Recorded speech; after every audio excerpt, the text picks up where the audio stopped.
Donc je vais vous parler des Allemands de la Volga. Donc plus précisément, donc sur le programme, c'est indiqué que je vais parler des institutions contemporaines des Allemands de la Volga. Alors je vais aborder la question des institutions contemporaines des Allemands de la Volga, mais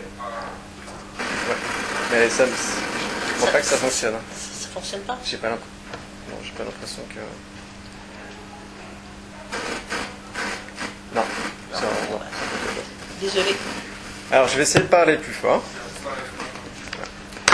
Et donc, je vais parler surtout de l'évolution, de la mutation de l'identité des Allemands de la Volga et des Allemands, plus généralement des Allemands de Russie, à l'époque post-soviétique, et notamment de l'introduction de la mémoire de la déportation comme creuset de la nouvelle identité des Allemands de la Volga. Et donc je vais tâcher dans un premier temps d'effectuer un cours. Je vais essayer d'être très bref. Je vais tâcher d'être bref sur le rappel historique pour que tout le monde situe un petit peu les Allemands de la Volga et que pour la bonne compréhension de cet exposé. Alors, donc les Allemands de la Volga sont arrivés en Russie à la suite de la publication d'une série de manifestes par Catherine II en 1763. Ils ne sont pas la seule et unique population allemande de l'Empire tsariste, mais ils constituent à partir donc, de cette période le principal contingent allemand dans l'Empire. Alors je passe très vite, je vais directement à la période soviétique. Bénéficiant pendant un siècle et demi d'une certaine autonomie sociale et culturelle, ils sont des candidats, ils apparaissent comme les candidats idéaux pour la mise en place de la politique soviétique des nationalités. Et donc ils sont en réalité le premier peuple à bénéficier d'une autonomie territoriale dès 1918 avec la création de la commune autonome de travail des Allemands de la Volga. Donc qui a plusieurs objectifs. À la fois, il y a un but de propagande à l'intention des minorités nationales. Cela vise également à faciliter l'implantation du nouvel ordre social et politique, donc avec des autonomies qui sont, selon la formule nationale par la forme, mais socialiste par le fond. Et également, il y a une volonté plus spécifiquement par rapport aux Allemands de la toute nouvelle Union soviétique, de créer, d'uniformiser l'identité ethnique allemande et de créer une identité allemande soviétique qui aurait pour épicentre la région de la Volga et la commune autonome des Allemands de la Volga. En 1922, l'autonomie, la commune autonome de travail est arrondie et devient comme ceci. Donc ceci, c'est l'autonomie de 1918 à 1922, donc vous voyez des îlots allemands qui sont enclavés, et donc en 1922 on va arrondir le territoire à la fois pour que celui-ci soit plus viable économiquement, mais également pour pouvoir y incorporer en fait une minorité russe assez importante, 30% de la population, de manière à briser l'hégémonie allemande sur l'appareil d'État de la commune autonome de travail. Et cette précision est importante puisque cette délimitation donc, qui est artificielle et qui est à l'origine, qui a été décidée par le pouvoir central, va correspondre au territoire que réclameront les autonomistes allemandes à la fin des années 80.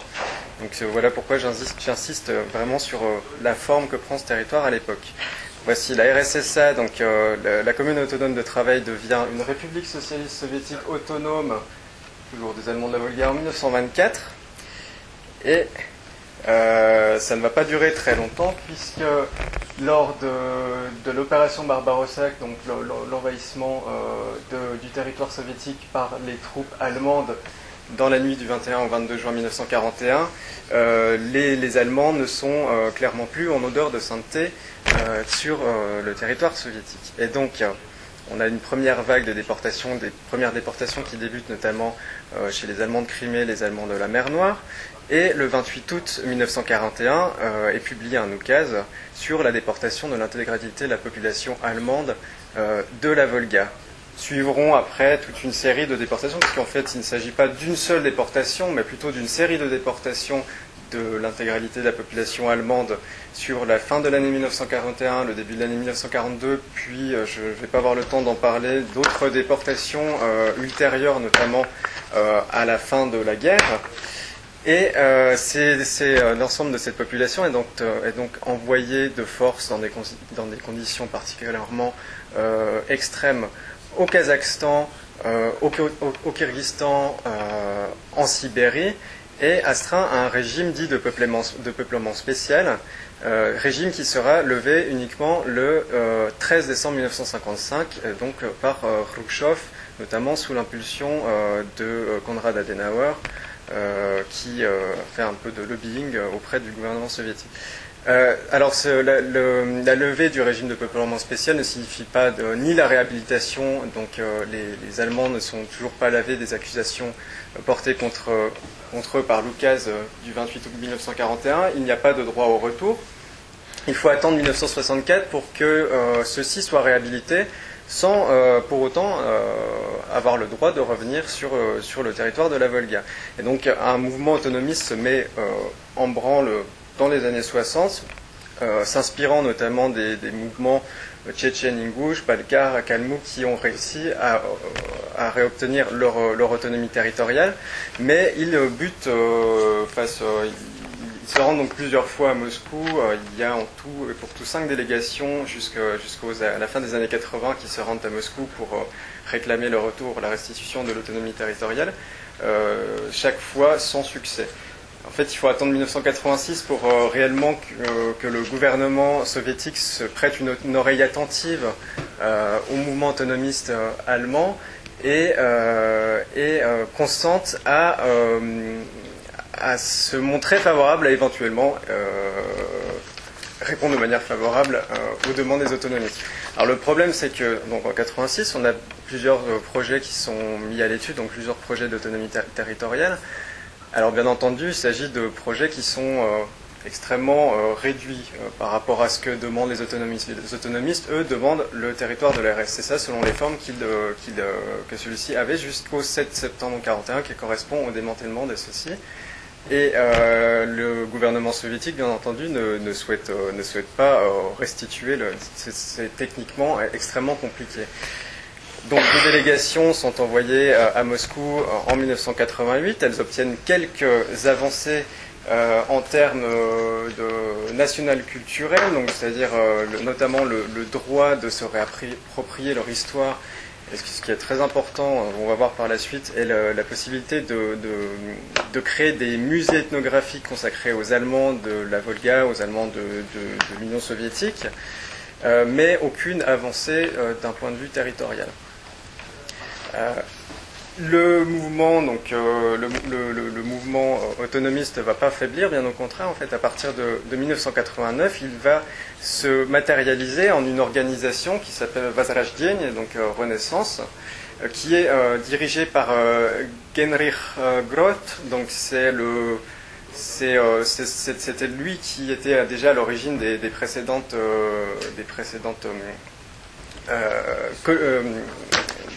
des délégations, les 4e et 5e délégations. Donc c'est lui qui a, au cours des années 80, pris la tête du mouvement autonomiste allemand. Et celui-ci est à la tête d'un des deux courants, parce qu'en fait c'est un mouvement qui est extrêmement divisé. On a deux clivages principaux. Donc d'un côté, les partisans de l'autonomie territoriale qui sont réunis autour de Heinrich Gröf et qui veulent coûte que coûte le retour de la République des Allemands de la Volga selon le tracé qui avait été déterminé par l'arrondissement de 1922. Et l'autre mouvement, c'est les partisans d'un compromis national culturel qui ne veulent pas nécessairement le retour d'un territoire autonome, qui cherchent plutôt une solution entre deux qui serait plus facilement acceptée par le pouvoir, et qui sont réunis autour du vice-président de Возрождение, Hugo Vansberger. Donc en fait, on a vraiment un clivage entre la présidence d'un côté du mouvement et la vice-présidence qui ne défendent pas les mêmes points de vue. Ce qui fait que très vite, le mouvement va en fait atteindre un point de non-retour. On va avoir un schisme donc en 1991 avec ce qu'on appelle les minimalistes, donc de Hugo Vansberger, qui vont créer une nouvelle organisation, à savoir l'Union des Allemands de Russie, qui va donner naissance, on va le voir après, à toutes les organisations nationale culturelle que l'on connaît en Russie contemporaine, donc par rapport aux Allemands de Russie. Alors, le mouvement, grosso modo, le mouvement autonomiste est un échec, d'une part en raison des positions irréalistes des partisans de l'autonomie territoriale, donc réunis autour d'Heinrich Gröf, qui est, à mon sens, assez significatif d'un point de vue identitaire, puisque on voit bien, leur acharnement montre à quel point la question de la réhabilitation qui passe par le retour de la République des Allemands de la Volga, qui est devenu finalement un symbole, et la volonté véritablement de s'acharner sur ce territoire montre à quel point cette réhabilitation est devenue une condition sine qua non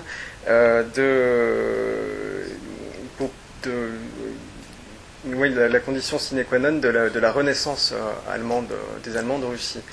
Et au point finalement que ce mouvement va se saborder lui-même et préférer l'exode vers l'Allemagne plutôt que faire des concessions au niveau territorial.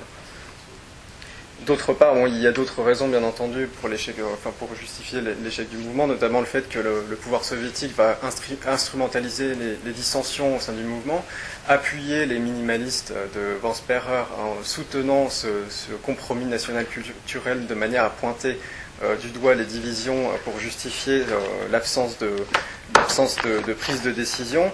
Et bien sûr, on a également de toute façon l'incapacité même du mouvement à s'entendre et à véritablement travailler de concert, d'autant plus qu'à la même époque, donc à partir surtout de 1987, la population allemande quitte massivement l'Union soviétique pour s'installer en RFA.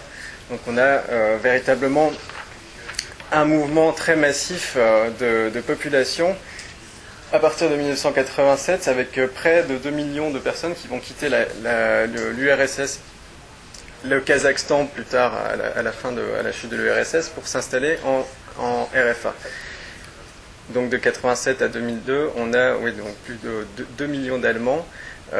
J'ai donné les chiffres à titre indicatif pour la population dans l'oblast de Saratov et de Volgograd pour montrer qu'elle est extrêmement peu représentée. Donc c'est indicatif parce que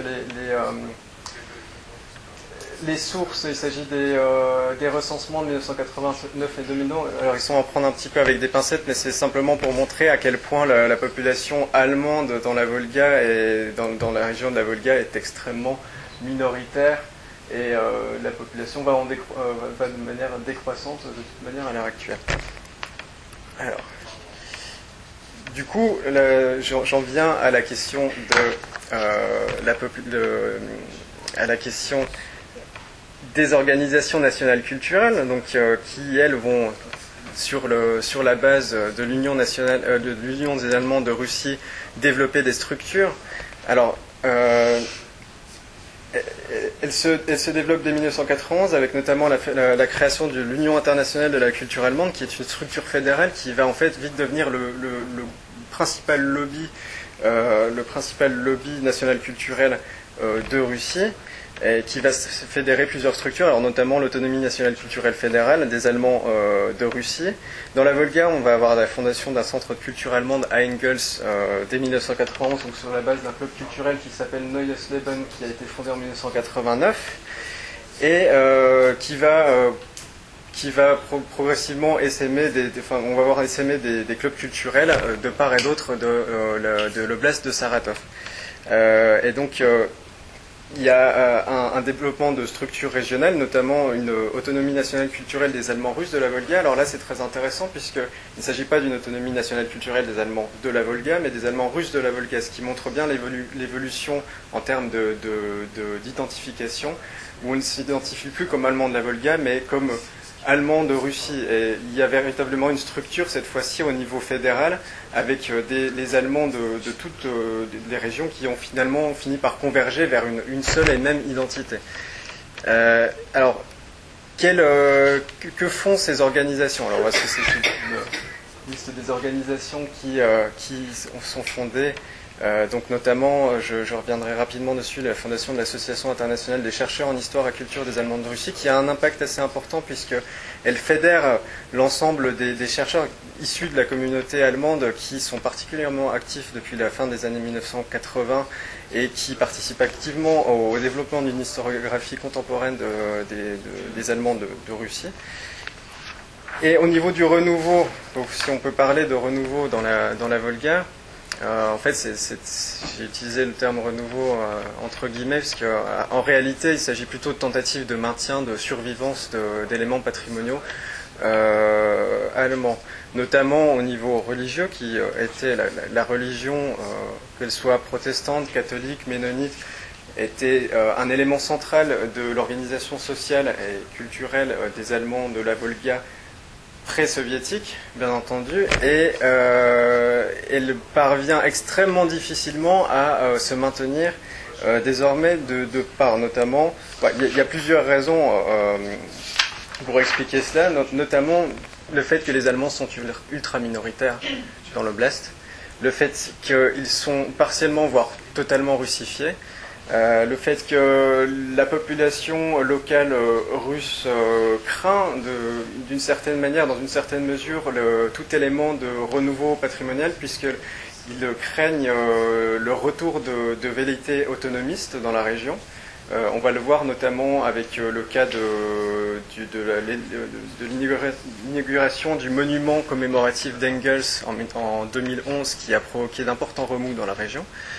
Et enfin, le manque de moyens financiers, parce que de toute façon l'oblast de Saratov ne s'implique pas il n'y a pas de financement au niveau local, les financements se font sur la base du lobby allemand et sur la base de donations, ce qui rend parfois les choses très compliquées, notamment on peut le voir dans le cas de la construction du temple luthérien, ce sont des photos que j'ai prises en 2012 lors d'un séjour de terrain.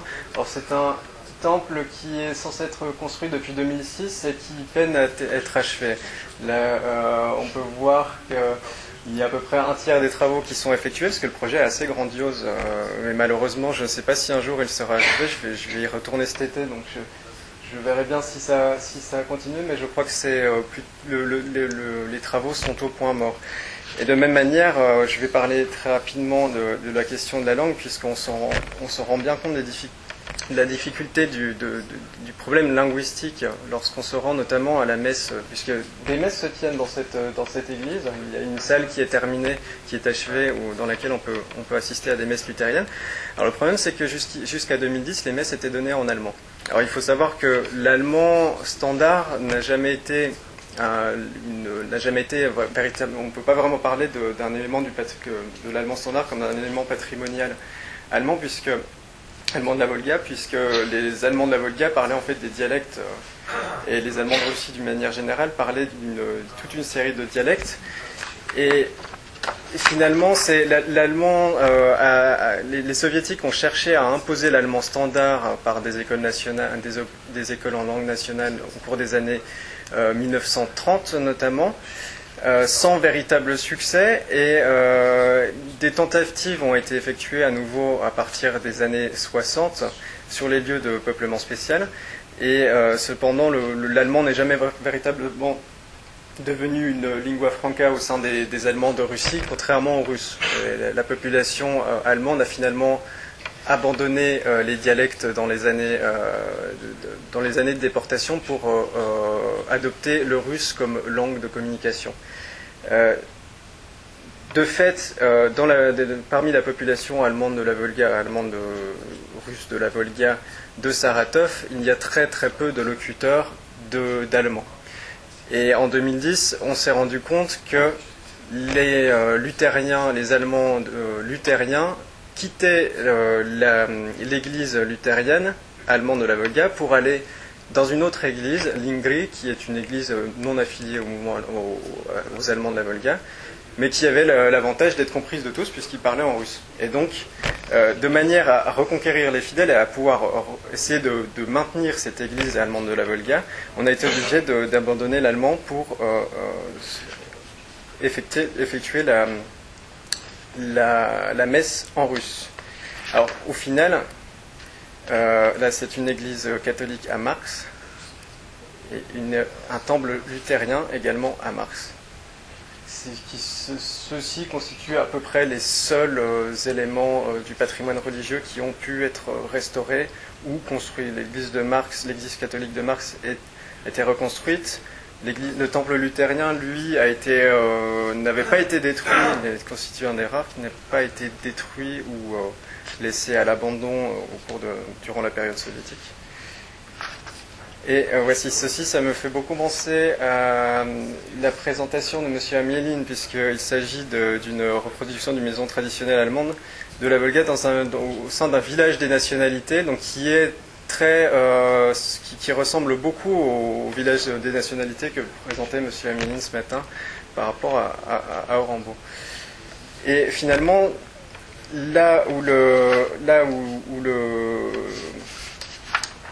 patrimoine, le redéploiement patrimonial est le plus visible, c'est dans le développement historiographique, et c'est là où on trouve véritablement les éléments les plus prolifiques, notamment par l'action de cette jeune génération de chercheurs dont je parlais tout à l'heure, avec une production d'ouvrages scientifiques très importante, l'organisation de colloques, l'existence d'une organisation dédiée dont j'ai parlé, et la création de nombreux musées, des musées d'études régionales, avec des expositions très importantes consacrées à l'histoire des Allemands de la Volga, y compris l'histoire de la déportation, l'histoire de la République socialiste soviétique autonome des Allemands de la Volga. Et donc finalement, les Allemands qui sont physiquement absents du territoire sont au contraire très très présents dans l'historiographie, dans les éléments tels que les musées de la région. Donc on a d'une certaine manière un effet un peu paradoxal de muséification, où les Allemands qui réclament, qui revendiquent le territoire de la Volga comme leur patrimoine, qui eux-mêmes deviennent un élément du patrimoine régional, du patrimoine historique régional. Mais cette muséification, elle n'a pas forcément que des aspects négatifs, puisqu'elle permet notamment la mise en avant, elle ouvre une porte sur le développement d'une politique mémorielle. Alors j'en viens à la dernière partie qui est consacrée à la politique mémorielle de la déportation, et récemment, il y a bientôt 3 ans, donc le 28 août 2011, c'était le 70e anniversaire de la déportation des Allemands de la Volga. Donc à cette occasion, on avait 52 villes qui organisaient des manifestations de part et d'autre de la Russie, de Kaliningrad jusqu'au Kraï de l'Altaï. Et le véritable clou de cette journée, c'était l'inauguration d'un monument commémoratif à Engels, 2 jours avant le 28 août, donc à la date à laquelle le décret sur la déportation avait été signé, donc le 26 août 2011. Donc voici la carte des manifestations. C'était véritablement la première fois qu'il y avait une telle coordination. Tout était géré par le lobby allemand de Russie, et donc il y avait véritablement une journée consacrée à la déportation. Et voici le monument commémoratif d'Engels, dont je vais parler, qui a bien failli ne pas voir le jour, puisque en réalité ça a été une véritable bataille pour construire ce monument, pour amener déjà, ne serait-ce que pour valider le projet et pour le construire, puisqu'en réalité il y a une forme de petite guerre de mémoire dans la région de Saratov dès l'annonce de la construction du projet. La municipalité, dans un premier temps, a accepté, donc c'était en 2010, à la fin de l'année 2010, la municipalité accepte le projet de construction d'un monument qui est proposé par le lobby, l'organisation régionale du lobby allemand de la Volga. Donc jusqu'à mars 2011, il n'y a absolument aucun problème. Le monument est censé être construit sur la place centrale d'Engels, donc véritablement en plein centre de la ville, qui est l'ancienne capitale de la République des Allemands de la Volga.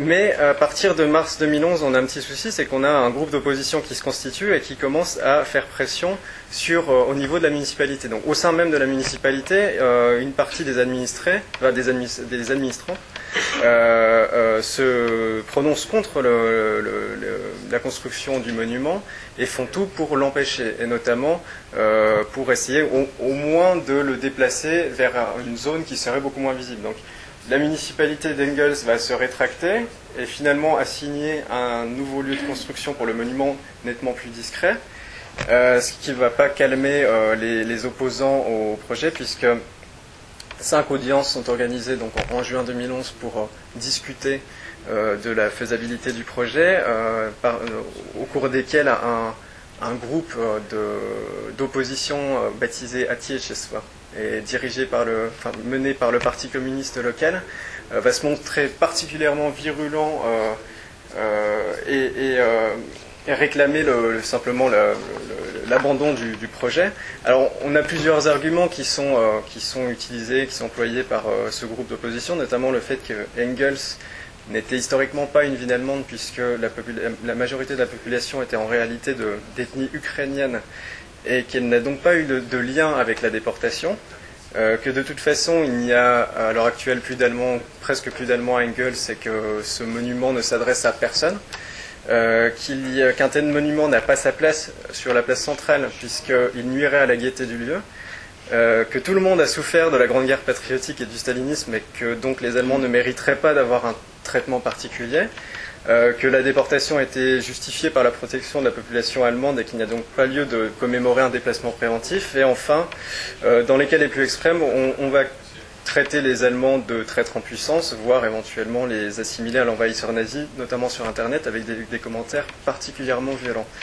La municipalité organise une réunion publique très orientée contre le projet en juillet 2011, et donc le 20 août 2011, à quelques jours de l'inauguration, c'est le gouverneur de l'oblast de Saratov qui se rend en visite officielle dans la région et qui tente de faire modifier l'inscription censée apparaître sur le monument. L'entrepreneur, lui, va subir des pressions, et finalement les Allemands, l'autonomie nationale culturelle des Allemands russes de la Volga va même envoyer une lettre de doléance à l'administration de l'oblast de Saratov, contacter Dmitri Medvedev via son blog pour l'alerter de la situation. La municipalité d'Engels, de son côté, va chercher à gêner la mise en place de l'inauguration en créant au débeauté un pseudo-concours de dessin de manière à mettre des palissades autour du monument, autour du lieu de construction du monument d'Engels, de manière à essayer de faire traîner les travaux. Et bon, finalement, tout rentre dans l'ordre et l'inauguration du monument peut être effectuée. Alors bon, une dernière chose là-dessus, c'est que en plus de toutes ces difficultés qu'ont rencontrées les Allemands de la Volga, non seulement il y a eu des tensions intercommunautaires, mais en plus de ça, il y avait des tensions intracommunautaires avec des dissensions entre l'organisation régionale, l'organisation fédérale, qui ont elles aussi, parce que l'organisation fédérale participait activement au financement du monument, et ces grosses tensions entre personnes au sein même de la communauté allemande ont bien aussi leur coûter le monument. Alors bon, la politique mémorielle, c'est ce monument, la politique mémorielle d'une manière générale, elle constitue un élément de cohésion pour le groupe, là où finalement le patrimoine traditionnel ne parvient plus à le faire. Ce monument, il est très important, d'autant que son emplacement à Engels est véritablement symbolique. C'est l'ancienne capitale de la République des Allemands de la Volga. C'est un marqueur territorial puisqu'il affirme la filiation des Allemands de la Volga à la terre de l'ancienne République. Il sert de lien entre les générations et il transmet la mémoire des ancêtres et consacre la déportation comme un événement crucial de la vie collective allemande de la Volga. Et on peut même voir véritablement une évolution de cette mémoire allemande où auparavant le projet soviétique des années 20 était véritablement de construire une identité allemande soviétique uniforme. Ils n'y sont pas parvenus pendant les années 20 ni pendant les années 30. Et c'est finalement la déportation qui a véritablement créé cette communauté de destin et cette identité et ce tropisme vers la Volga, avec finalement une identité allemande qui tournerait son regard vers la Volga avec désormais ce monument construit au cœur de l'ancienne République. Alors bon, cependant, pour tempérer un petit peu le constat sur cette identité qui serait uniquement, qui trouverait son fondement uniquement dans la mémoire de la déportation.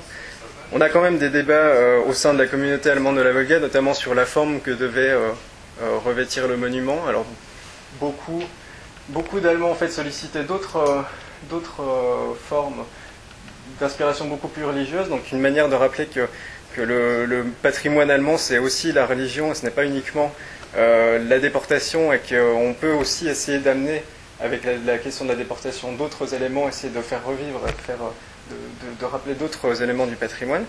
On a d'autres monuments, tels que le monument à Catherine II, qui se trouve à Marx, qui est la première capitale des Allemands de la Volga, donc l'ancien Katharinenstadt, et qui est aussi un monument qui a été érigé à l'initiative du lobby allemand de la Volga, et qui rappelle que l'identité de ces Allemands, elle ne se résume pas à leur histoire récente. Voilà. Donc je vais terminer, parce que je pense que j'ai déjà débordé méchamment. Je vais terminer donc avec une petite conclusion rapidement.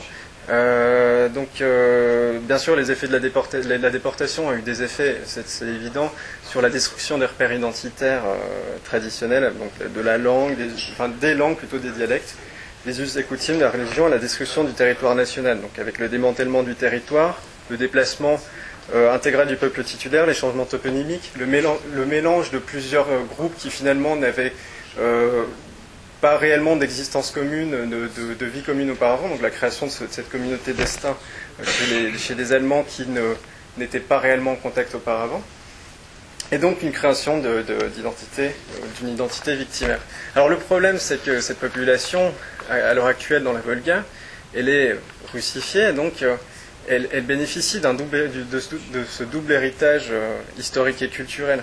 Elle se considère comme russe. Elle ne se considère pas uniquement quand on rencontre j'ai eu l'occasion de rencontrer des déportés allemands de la Volga qui m'ont dit qu'eux-mêmes se considéraient comme russes et qu'ils avaient extrêmement mal vécu finalement la situation du conflit mémoriel de 2011, puisque c'était comme s'ils étaient rejetés par une partie d'eux-mêmes. C'était un rejet qu'ils ne comprenaient pas, puisque là où la population russe craignait finalement une opposition entre une mémoire soviétique qui serait assez russo-centrée et une mémoire allemande qui finalement viendrait en opposition, eux ils voyaient plutôt une volonté de concilier ce double héritage politique, ce double héritage historique. Donc finalement, ça m'interroge sur la place de la culture allemande en Russie contemporaine, mais surtout sur la place de cette mémoire allemande dans l'historiographie de la Grande Guerre patriotique. Voilà, je vais terminer là-dessus.